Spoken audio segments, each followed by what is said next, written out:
म्हशीचे दात. लेखक निशिकांत हारुगले. तांब्याच्या वाडीची वेदगंगा भुदरगडाच्या पायथ्याला नांदते. तिच्या काठावर वसलेले पेठच गाव होते. तिथल्या लोकांचा मुख्य व्यवसाय शेतीचा होता. घर संसार म्हटलं तर खर्च आलाच. शेतीतील उत्पन्नावर भागवणे अवघडच. 4-6 महिन्याचा पावसाळा सरला की शेतातून मिळणारे तांदळाचे 4 दाणे व बांधाला लागलेल्या वरण्या जगदाळ्याच्या शेंगा, हा काय तो चरितार्थ. कधी पिठलं, कधी मासळी असे खाद्य ते खात. व सणाला केलेली पुरणपोळी, हेच काय ते जेवण. याबाहेर हॉटेलचे चमचमीत काय ठाऊकच नाही. शेतातील उत्पन्नास पाळलेल्या गायी, म्हशीच्या दुधाची काय ती जोड असायची. गोकुळचा संघ झाला. त्यामुळं फुकट पासरी जाणार दूध जरा त्याला भाव यायला लागला. त्यामुळे लोकांची चलती झाली व साध्या खापराच्या घरावर बेंगलोरी कौलारू झालर चढली. अशा या पेठेत गणपत राहत होता. पण त्याला बारशात कोणतरी गणपतराव म्हटलं असल. नाहीतर रोज त्याला गण्याशिवाय हाक मारली, नाहीतर शपथ. असा हा गणा मोठा झाल्यावर त्याचं लग्न ठरवायला लागले. घरची परिस्थिती बेताचीच होती. यामुळे कोणी पोरगी देईना. सगळे म्हणत, हाच भिकारी पोरीला काय सुख लावणार. आपल्या घरात खायला काही नसना, पण नवरा ही प्रत्येक बापाची अपेक्षा असते. गणाचं काही केल्या लग्न जमत नव्हते. म्हणून गणाच्या बापानं घरात कणग्यांची रांग लावली व त्यामध्ये लाकडाचा भुसा व कोंडा भरला व वरती भाताचे 4 दाणे पसरले व लिंपण घातले. कोकणातल्या लोकांना याचे कारनामे माहीत असल्याने त्याने देशमुलखात पोरी लग्नासाठी बघायला सुरुवात केली. लग्न होत नसल्याने गणा मात्र रडायच्या घाईला आला होता. त्याच्या वर्गातील त्याचे जुने मित्र मात्र चिडवत होते. ते म्हणत, गणा, तुझ्या नशिबात देवाकडे विमानावरून जाणं काही लिहिलं नाही वाटत, गोंगड्यातूनच जाशील. तेव्हा गणात चिडून त्यांना म्हणे, तुमची मडी जाऊ देत तिरडीवरून, मी काय बिनलग्नाचा मरणार नाही. जर का कुणी मुलगी दिली नाही तर एखादी पळवूनच आणीन, बघाच तू. गणाची ही अवस्था त्याच्या आत्तीला बघवत नसे. तिने आपल्या लांबच्या निपाणीतील पाहुण्यातली एक मुलगी स्थळ म्हणून काढली. मुलीचा बाप जातीचा हेड्या, पण त्याला म्हशीतील जेवढं जमे त्यापेक्षा लग्नातील काहीच जमत नसे. भेटीगाठी झाल्या, एकदाचं लग्न ठरलं. दोन्ही घरची परिस्थिती गरीब असल्याने सोनं लाखेप केलेलं मंगळसूत्र घालून कसबस गणाचं लग्न पार पडलं व गणाचा संसार सुरू झाला. थोड्या दिवसात नव्या सुनेला कणगीतल्या भाताची गंमत कळाली व तिने भांडण काढले व म्हणाली, बरे आहात की बापलेक, आम्हाला घरात धान्य भरपूर आहे, शेत आहे, म्हणून फसवलत नव्ह. केसानं गळा कापला माझा, कणगीत कोंडा भरला व सांगतात भात आहे म्हणून. असे बोलून गणाच्या बायकोन घर चांगलंच डोक्यावर घेतलं होतं. गणाची आई तिला समजावण्याचा प्रयत्न करीत होती. अगं गप बस भावकीत, अब्रू घालवू नकोस म्हणून, मी तुझ्या पाया पडते ग. असे म्हणून देखील तिने 2 दिवस घर डोक्यावर घेतले व 2 दिवसांनी ती आपलं बोचक गुंडाळून माहेरी निघून गेली. सगळे गणाला चिडवाय लागले. गण्याची बायको पळाली, अगं ग अगं. गणाला तर लग्न करूनच चुकलं की काय असं वाटायला लागलं. 2 दिवस झालं मुलीचा बाप त्या पोरीला घेऊन आला. सगळे आश्चर्यानं तिच्याकडे बघत होते. कालपर्यंत नाव ठेवणारी सुगंधा पाटलीन गणाच्या बायकोला न राहून म्हणाली, काय ग रखमा, नांदण टाकून गेलतीस नव्ह आणि 2 दिवसात परत आलीस वय ग. आधीच राग, त्यात ही सुगंधा असं म्हणताले ऐकून ती फाडकन तिला म्हणाली, नांदण टाकून जायला मी बाजार बुणगी नव्ह, जातीवंताचीच आहे. जर माहेराला गेले नसते तर ह्यो हेड्याबा आला असता काय माझी संसाराची घडी नीट बसवायला. जशी यानं मला दिली तशी माझी नीट व्यवस्था लावू देत. असे म्हणून ती घराकडे गेली. घरात आल्यावर तिच्या बापाने गणाला व त्याच्या घरातल्या सणी फैलावर घेतले. थोड्या वेळाने त्यानं बघितलं घरात महस देखील नाही. तेव्हा त्यानं सांगितलं, घरात काय थोड पैसे आहेत काय. तर गणा म्हणाला, लग्नात सगळे संपले. तेव्हा त्याची लेक रखमा म्हणाली, माझ्या घरातील पैसे घेऊन मलाच म्हैस घेऊन द्यायला बोलवलं नाही, बाबा तूच दे, तुझे पैसे घालून. तेव्हा तो म्हणाला, माझीच लेक नवं, कशी शब्दात गावल. तवा उद्या शुक्रवार हाय, कोकण्या कडगावचा बाजार हाय. तेव्हा जावई बापू, तुम्ही या तिथं बघू एखादी म्हैस. असे म्हणून त्यानं चहा घेतला व तो गेला. गणाची बायको घरातल्या कामाला लागली. तिनं नवऱ्याला गोठा तयार करायला सांगितला. सासू व सासऱ्याला सांगितले, आता गप्प बसून चालत नाही, उठा कामाला लागा. दुसरा दिवस उजाडला. गणाच्या बायको रखमान चांगल्या 4 ते 5 भाकऱ्या व पिठल केलं व शिदोरी बांधून गणाच्या हातात टेकवली व त्याला कडदावची वाट धरायला सांगितलं. रखमानं दिलेल्या शिदोरीची पिशवी घेऊन तो जायला निघाला. नदीच्या वाटेनं पुढे वाडीचा पूल पार केला व शेणगाव गाठलं. दत्ताच्या पाया पडला.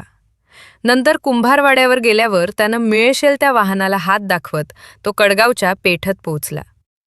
तोपर्यंत चांगलीच उन्ह चढली होती. घामाच्या धारा अंगावरून चांगल्याच निथळत होत्या. तो कसाबसा जनावरांच्या बाजारात आला व मामा कुठं दिसतोय का ते पाहू लागला. तर त्याला सासरेबुवा एका टेम्पोत म्हैस चरवत्याला दिसला. आपलं काम आटोपल्यावर मामा गणाजवळ आला. दोघेही सावलीत एका झाडाखाली जाऊन बसली. खूप भूक लागली होती. दोघांनी शिदोरी सोडली व चांगलाच ताव पिठल भाकरीवर मारला. जेवताना सासरेबुवा म्हणाले, काय गणपतराव, थोडेफार पैसे आणलेत काय? गणा म्हणाला, बायकोन फक्त येस्टीपुरत दिल्यात व म्हणाली चांगली म्हैस घेऊन द्या म्हणावं म्हणून सांगितले. तेव्हा रखमाचा बा म्हणाला, शेवटी निपाणीचीच ना, व्यवहाराला ऐकलं तर खरं. रखमाच्या बापानं बाजारातील ओळखीन इकडलं तिकड पैसे जमवलं व बाजारात आलेल्या म्हैशीतील एक थक्की उरेडी जी नुकतीच व्याली होती ती निवडली. गणाचा सासरा गणाला म्हणाला, काय जावई, पसंत आहे का रेडकी? गणा, मला यातलं काय कळतंय, तुम्हीच बघा, असं म्हटल्यावर त्याने त्या म्हैशीच्या मालकास घोळात घेतले व दुसऱ्या हेड्याला घेऊन मध्यस्थी केली व म्हशीचा दर काढला. म्हैशीचा मालक पाटगावकडला होता. तो म्हणाला, 5,000 रुपये देत असशिला तर सोगा धर, नाहीतर पुढे जा. गणाच्या सासऱ्याने म्हशीच्या कितीतरी खोड्या काढल्या, तरी त्याचं वाक्य ठरलेलं, 1 पाई कमी करणार नाही. शेवटी गणाच्या सासऱ्यानं बाजारात हेडेगिरी करून आणखी पैसे कमवून व बाजारातील ओळखीचे लोकांकडून घेऊन एकदाची ती म्हैस गणाला घेऊन दिली. म्हैस घेऊन दिल्यावर गणाचा सासरा गणाला म्हणाला, बघ गणा, आता म्हैस दिली, आता तू व तुझं नशीब. कोकणातल्या रेड्या आपल्या भागात दुधाला सुटतात. पुढे 2-3 येत खाल्यावर मुरगुडच्या किंवा निपाणीच्या बाजारात खपवूया आपण, असं म्हटल्यावर गणा खुश झाला. त्यानं म्हैस घेतली व गावच्या वाटेला लागला. नदीच्या वाटेनं म्हैस घेऊन तो निघाला. वाटेत भेटणाऱ्या प्रत्येकाच्या प्रश्नाला उत्तरं देता देता तोंडाला फेस यायची पाळी आली. कसाबसा तो शेणगावात आला. नदीचं पाणी कमी होत. त्यानं नदीच्या वाटेनं गाव गाठलं. कसाबसा वेशीत आला. संध्याकाळ झाली होती. पवारांची कमळा शेण टाकायला निघाली होती. गणा म्हैशीसंग येत्याला तिनं बघितलं, हासली व म्हणाली, काय र गणा, हे काय म्हणायचं? गणा म्हणाला, मामान म्हस दिलीये, ती घेऊन आलोय. म्हैस बघितल्यावर ती म्हणाली, अरे तिच्या अंगात हाड तरी आहेत काय, व ही काय दूध द्यायची, केवढ्याला घेतली र? तेव्हा गणू म्हणाला, 5,000ला. तेव्हा कमळी डोक्यावर हात मारत म्हणाली, आता 5,000 टाचण्या मारून कापसाचे बोळे लाव व वरती झूल पांघर, तवा दिसेल जरा गबगबीत म्हशीवाणी, फसला ग बाई, असं म्हणून ती शेण टाकायला गेली. गणान कशीबशी ती म्हस धडपडत घरापर्यंत आणली. रखम्मान भाकर तुकडा ओवाळून टाकून रखमानं म्हैस घरात घ्यायला लावली. तिला पाणी पाजून थोडी वैरण घालून दमल्या भागल्या नवऱ्यास पाणी आणून दिलं. गणा पाणी घटाघटा प्यायला व रखमाला म्हणाला, काय तुझ्या बापाने म्हैस दिली बघ, सगळी माणसं नाव ठेवत होती. तेव्हा ती म्हणाली, उगाच गावच्या कहाण्या सांगू नका. जर गाव काय म्हणतं याचा विचार करत राहिलासा तर असंच बशीला तंबाखू चोळत. ते काही नाही, चांगली 4-5 महिन्यात अशी करते बघा, तिला दोन्ही दारातून गेली तर शपथ. असे म्हणून तिने खुरपं घेतले व म्हणाली, तुम्ही घरात बसा, मी व मामनजी रानात जाऊन 4 पेंड्या घेऊन येत. असं म्हणून ती शेताच्या वाटेला लागली. अशा रीतीने गणूच्या संसाराची गाडी रुळावर आली. गणू स्वभावाने खूप भोळा होता. त्याला कोणीही सहज फसवेल असा त्याचा स्वभाव. पण बायकोच्या राबण्यानं त्याचा संसार खूप सुखात चालला होता. त्याच्या बायकोने म्हटल्याप्रमाणे त्या म्हशीला चांगले तयार केले. गणाची रोज निंदा करणारे लोक आता त्याचे कौतुक करू लागले होते. पण गणाची प्रगती गावच्या पाटलाच्या मनात चलत होती. त्याला गणाची म्हैस गबदुल्ली झालेली बघवत नव्हती. एके दिवशी रखमा धारला बसली होती व गणा उगाच गोठ्यात बसला होता.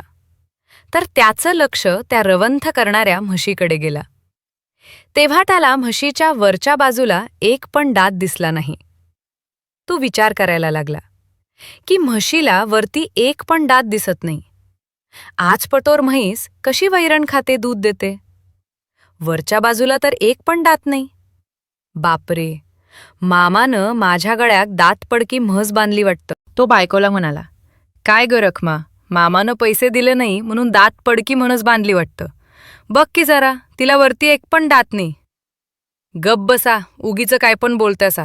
वैरण तर खाती, शेण देती, दूध पण देती. मला काय दाताच नाही ठावं, मला फक्त दुधाची शीर ठाव. ती तर दिसती, जावा गप कामाला. दुसऱ्या दिवशी सकाळी गणू उठला. त्याने उठून चहा घेतला व खुरपे घेतले व शिवाराच्या वाटेला लागला. पाणंदीतून जाताना त्याला सखाराम पाटील भेटला. तो म्हणाला, काय गणू, कसा काय प्रपंच चाललाय? तेव्हा गणू म्हणाला, कसला गरिबांचा प्रपंच म्हणायचा पाटील, तुमच्या वाणी नाही आमचं. आमची माळा मुरडाची रानं कसली पिकत्यात, दैवारान भिजायची व चांदण्या न वाळायची. काय पिकायच तिच्यात, 4 भातास दान व बुटीभर शेंगा व कुट्ट तरी नाचणं. बाकीच्या रानात गवताबिगर काय नाही. सखाराम म्हणाला, नाही, कस म्हैस तर लई झाक बाळगलीस. तेव्हा गणू म्हणाला, कसली झाक, मामानं फसवलं राव. म्हणस दिली ती पण दात पडकी. तिला वरती एक पण दात नाही बघा. आता विकताना कोण घेईल बरं, दर पडला की. सखाराम पाटील म्हणाला, आर्तहिऱ्या फसवणारच. चल, आज आमच्या मळवातली पेंडी देतो तुला. गणू पण खुश झाला व पाटलाबरोबर मळवात गेला. मळवातील पेंडी कापताना पाटील म्हणाला, हे बघ गणू, तुझ्या मामानं फसवलं बघ तुला. तू माझा बालपणाचा मित्र म्हणून सांगतो, मला तुझी दया येते बघ. आता कुठं तुझा संसार सरळ चालला होता, त्यात ही दात पडकी मग सासऱ्यांना गळ्यात बांधली तुझ्या. तो तर जातीचा हेड्या. हेड्या तो हेड्याच, त्यांना फक्त पैसा दिसतो बघ. तशा माझ्या घरात म्हशी आहेत, पण तुझ्यासाठी मी ती म्हैस खरेदी करतो बघ. तू जेवढ्याला आणली तेवढ्याला मी ती म्हैस खरेदी करतो बघ. यात तुझा तोटा पण नाही व माझा फायदा पण नाही. त्या पैशात दुसरी म्हैस घे तू. तेव्हा गणू म्हणाला, घरात विचारतो व नंतर काय ते सांग. तेव्हा पाटील म्हणाला, अरे मर्दा बापाया, सारखा बापाय तू व बायकांना काय विचारायचं व म्हाताऱ्यांच काय ऐकायचं. गणूला पाटलास बोलणं ऐकून मोठं झाल्यासारखं वाटायला लागलं. नंतर येईन मागण व्यवहार करायला, असे बोलून त्याने पेंडीच वज्ज बांधलं व तो घरच्या वाटेला लागला. वाटेत त्याच्या मनात विचारांचे काहूर माजू लागले. तो विचार करू लागला, नाहीतर म्हशीची किंमत मिळतेच, ही देऊ व दुसरी घेऊ आपण. असा विचार करत तो घरात आला. त्याने वज्ज टाकलं, अंघोळ केली व नंतर थोड्या वेळानं तो सखा पाटलाच्या घरात गेला. सखाराम गणा आल्याचं बघताच त्याने आपल्या बायकोला चहा करायला सांगितला. थोड्या नाखुशीन पाटलीन मुरका मारून आत गेली. शेवटी सखा पाटलान गणाला चांगलाच घोळात घेऊन त्याच्या हातावर 5,000 रुपये टेकवले व म्हशीचा कागद करून घेतला.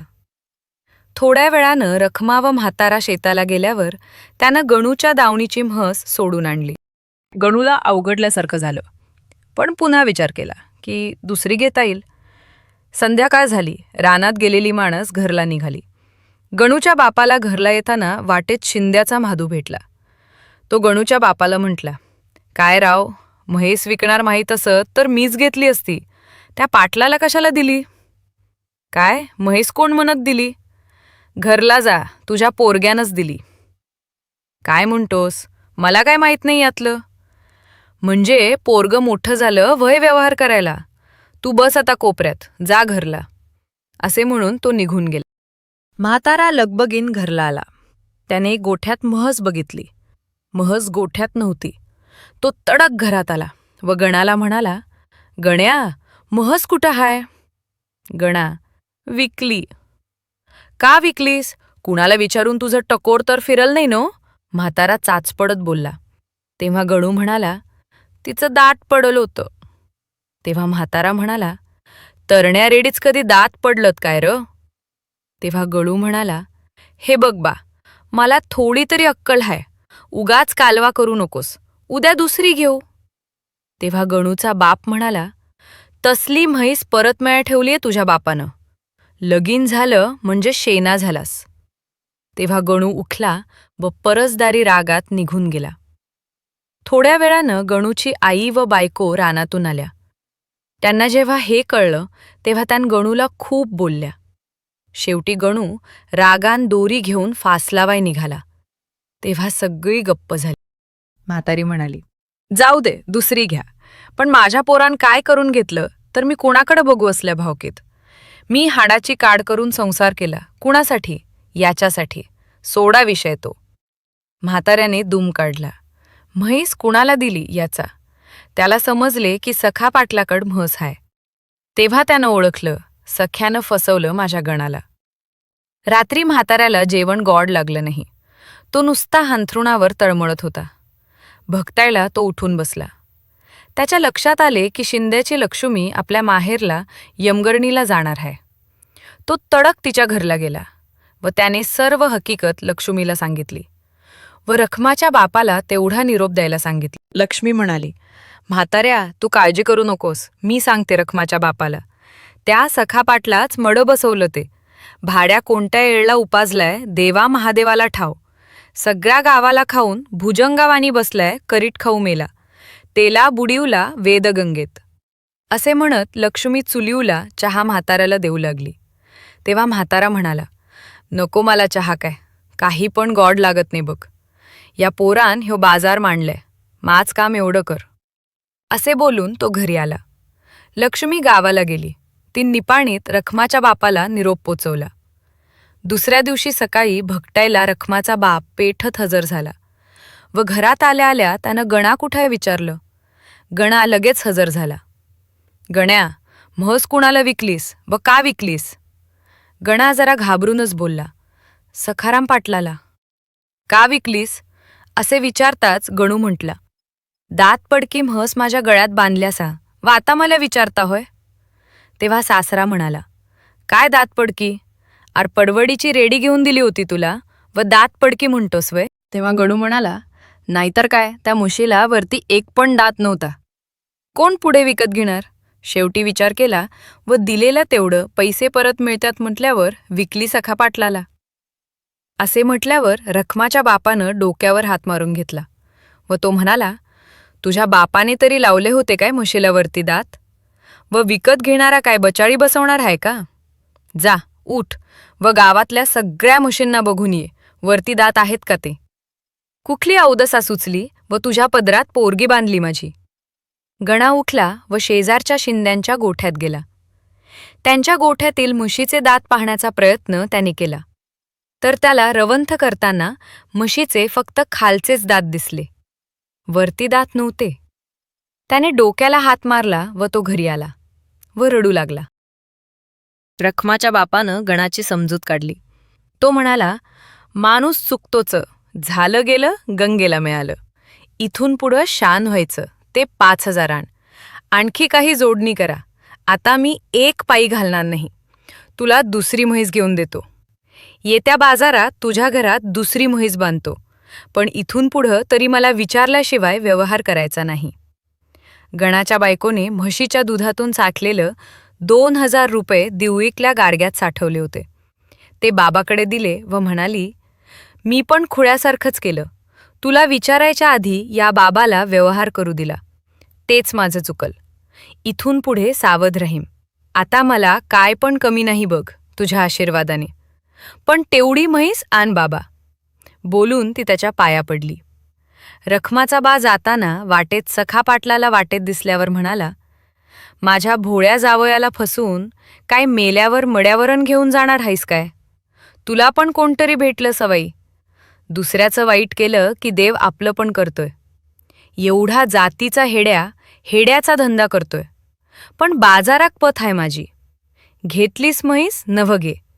त्या म्हशीपेक्षा नाही सवयी, म्हैस घेतली माझ्या लेकीच्यात तर नाव सांगणार नाही. असं म्हणून तो निघून गेला व म्हटल्याप्रमाणे त्याने चांगली म्हैस घेऊन दिली. त्या दिवसापासून गणा प्रत्येक व्यवहार सावधगिरीने करीत असे.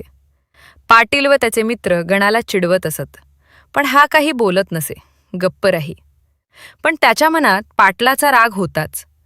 त्याला न कळताच धडा शिकवण्यास गणाने ठरवले. दिवस सरत चालले होते. भात कापणी झाली. गाणाची बायको राबणारी असल्याने यावर्षी चांगलंच भात पिकलं व शेंगा पण वावरात भरपूर झाल्या.